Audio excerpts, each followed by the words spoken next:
Plano de saúde animal na Comissão de Defesa do Consumidor. Empresários pedem menos carga de impostos na Comissão da Reforma Tributária. Veja o que foi notícia nas comissões, começando pela CPI mista das fake news, que promete muita polêmica entre oposição e governo. A reunião desta terça-feira era para votar o plano de trabalho com cronograma da comissão até o fim de novembro. Mas o PSL fez obstrução e, sem um número mínimo de parlamentares, não houve votação. Essa CPI foi instrumentalizada pelos partidos de oposição que querem propagar fake news se utilizando dessa CPMI contra o governo Bolsonaro. A investigação no nosso plano de trabalho não está centrada nas eleições de 2018. Embora seja uma investigação importante, mas ela está centrada nos ataques à democracia, das diversas formas em que ela se expressa. Inclusive eu fui ameaçado de morte, já descobrimos inclusive uma das pessoas e hoje a Polícia Federal Legislativa está no encalço dele, porque ele imaginava que ele, com um perfil falso, queria fugir e nós conseguimos descobrir com o apoio do Google. Então isso não é censura, isso é proteção. A audiência pública na Comissão de Reforma Tributária reuniu representantes dos principais setores da economia nacional. A necessidade de mudanças é consenso entre os diversos setores do empresariado. Todo mundo concorda que nós temos o pior sistema tributário do mundo, é um sistema do perde-perde, porque todo mundo está perdendo. A proposta de reforma tributária em discussão na Câmara unifica no imposto sobre bens e serviços os impostos federais, estaduais e municipais sobre o consumo, IPI, ICMS, ISS, COFINS e PIS, que serão extintos. Ela também simplifica as alíquotas e institui a cobrança do imposto no destino. Entendemos que há necessidade de pequenos ajustes, inclusive como essa questão de como tratar a questão do conceito de insumos, o que são os insumos e evitar que eles recebam uma tributação demasiadamente elevada. O representante da CNC reclamou do aumento previsto no setor de serviços e sugeriu um teto de 25% na carga tributária. Já o setor de máquinas pediu tratamento isonômico. A indústria de transformação, que é a grande mola do crescimento, ela tem uma carga tributária de 46,4% da sua atividade.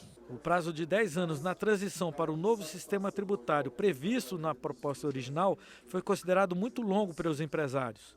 E o relator reconheceu a necessidade de dar efetividade à cobrança de impostos no Brasil. O que mais traz de insatisfação hoje ao brasileiro é saber que ele continua pagando uma altíssima carga tributária e que ele não vê de volta esse imposto traduzido em benefícios para a sua própria nação e para o próprio cidadão.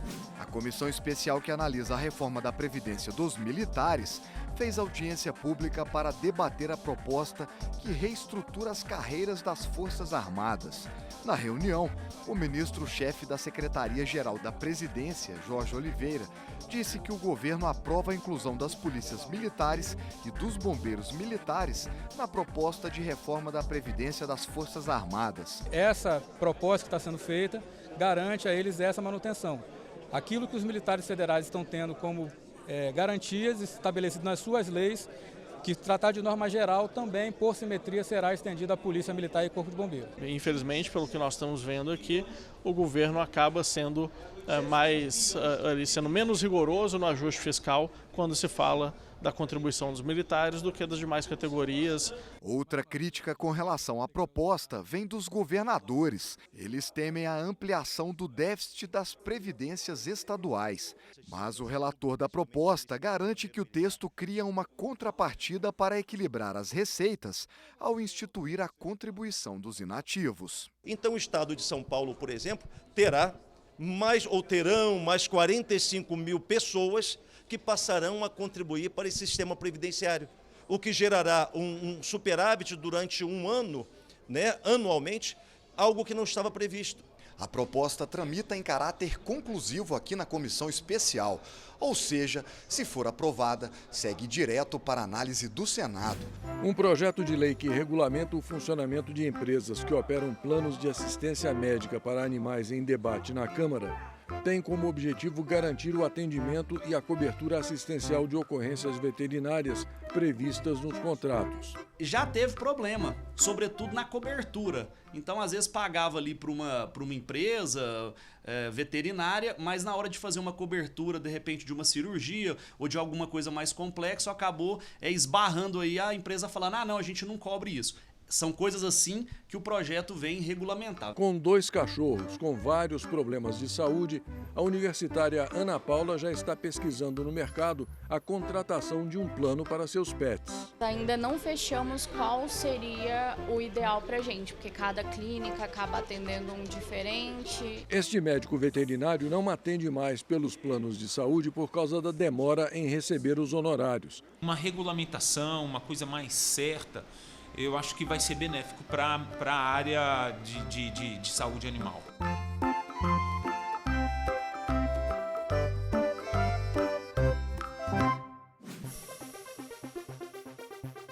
Grupos armados exploram a venda de madeira na Amazônia.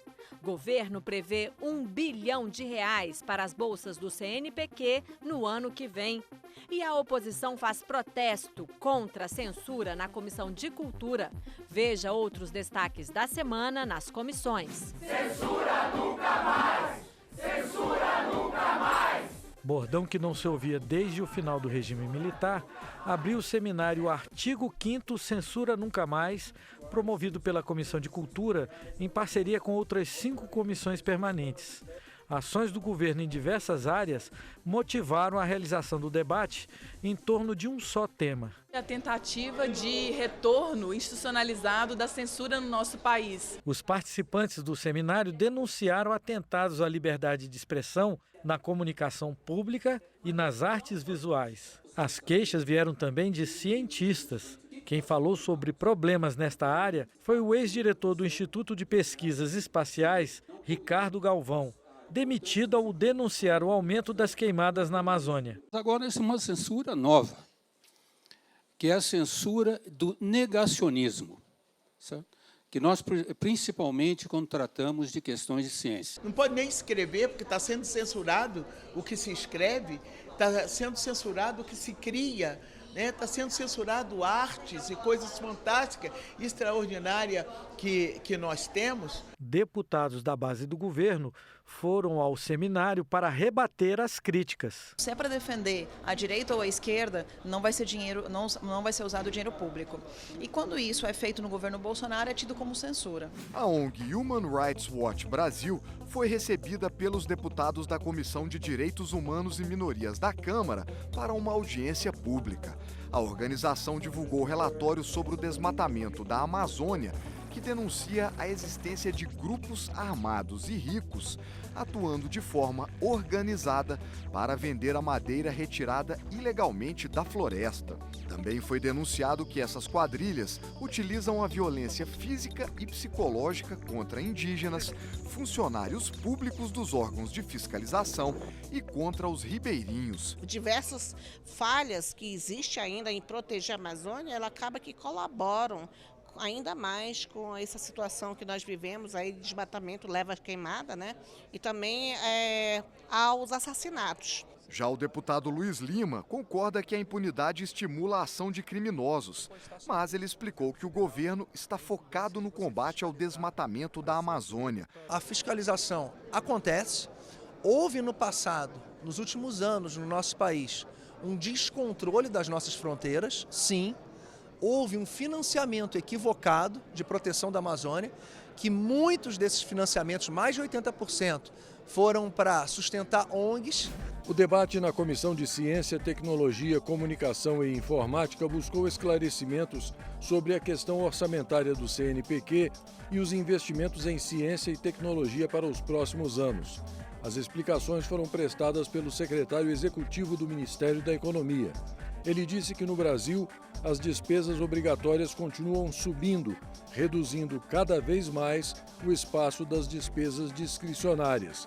Para ele e para os parlamentares, as preocupações com ciência e tecnologia ultrapassam as fronteiras partidárias. Foi o apelo que nós fizemos para que o Ministério da Economia possa ter cada vez mais a compreensão de que ciência e tecnologia deveria ser considerado quase como despesa obrigatória, investimento obrigatório. Para o ano que vem, a proposta de orçamento que a gente encaminhou já prevê 1 bilhão e 25 milhões para as bolsas, ou seja, é o patamar de gasto que eles estão tendo nesses últimos anos. A Política Nacional de Resíduos Sólidos completou 9 anos em 2019, mas muitas ações previstas ainda não foram colocadas em prática.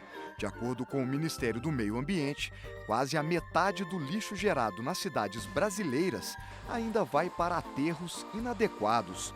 Hoje, existem cerca de 3 mil lixões no Brasil que contaminam o solo e as águas. Pela lei, eles teriam que ter sido extintos em 2014, mas o prazo foi prorrogado para 2021. Diante da dificuldade de implementação da Lei de Resíduos Sólidos, a Comissão de Desenvolvimento Econômico realizou uma audiência pública para debater o assunto. Em todo o Brasil, apenas 3% dos resíduos são reciclados. A gente tem observado que os municípios não têm tido recurso para implantar o sistema, porque custa mais caro você separar, recolher o resíduo separadamente, custa caro implantar a unidade de triagem e custa caro você implantar um aterro sanitário. A Comissão de Desenvolvimento Econômico tem que encarar esse tema como um tema crucial para o desenvolvimento do país. O grupo de trabalho analisa o pacote anticrime enviado pelo ministro da Justiça, Sérgio Moro. Foi tratado um tema que gerou uma certa polêmica aqui, o tema juiz de garantia, que não estava na previsão inicial, não estava em nenhum dos dois projetos. Juiz que vai atuar na fase de investigação. Ele não vai ser responsável por julgar o processo ao final, dando assim a garantia de que o juiz não se misture muito com o processo investigatório. Isso faz com que o juiz tenha um distanciamento necessário da prova, faz com que ele examine a prova com a isenção necessária e isso aumenta as garantias do processo e da persecução penal. Nós já temos uma comissão do Código de Processo Penal que está sendo avaliada, sendo analisada. Esse tema faz parte lá desse Código de Processo Penal, então não deveria jamais ter sido incluído no pacote aqui do ministro Sérgio Moro.